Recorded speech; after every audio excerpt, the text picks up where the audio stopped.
Ciao ragazzi, bentrovati in un nuovo video. Allora, uno dei punti con cui si faceva perno sulla guerra tra Windows e Linux era che nignè, su Linux non ci puoi giocare. Invece già da qualche tempo è uscita una set di librerie che si chiama Proton, che permette di emulare, non emulare, ma tradurre le istruzioni DirectX in Vulkan. Questo Proton Valve ha aiutato moltissimo nello sviluppo e l'ha strautilizzato nella sua Steam Deck, che gira sotto Arch Linux ed è praticamente il cavallo di forza di questa consolina. Ora andiamo a vedere se effettivamente su un qualsiasi Linux, qui abbiamo un sistema Ubuntu, è possibile usare questo Proton per giocare anche da Linux. Via!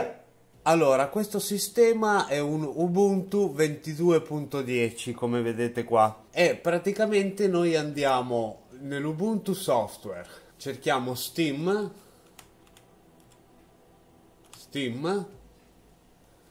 Installer e lo installiamo. Dopodiché andiamo nelle impostazioni di Steam Play, e dobbiamo fare abilita Steam Play su tutti gli altri prodotti, oltre che sui prodotti supportati. Ok, riavvia Steam.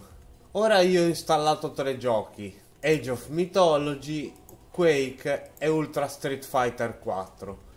Andiamo a vedere Age of Mythology.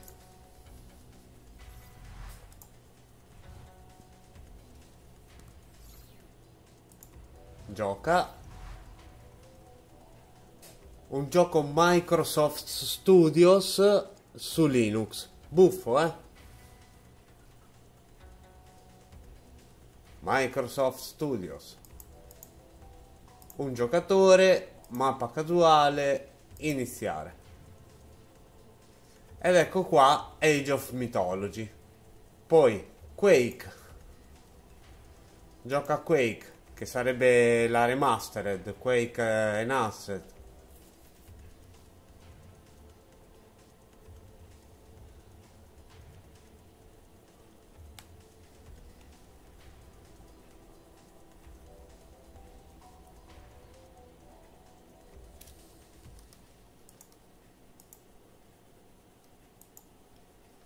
Ed ecco Quake.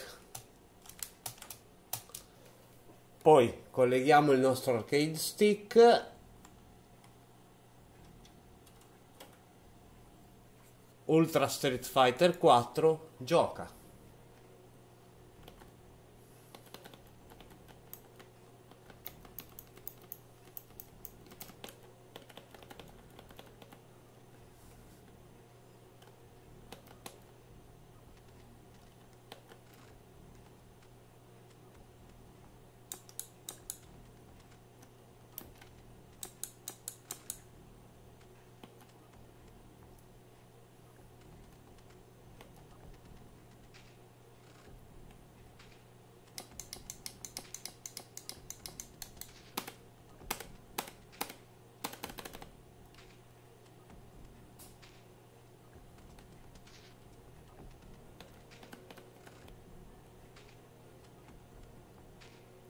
Ed ecco Ultra Street Fighter 4.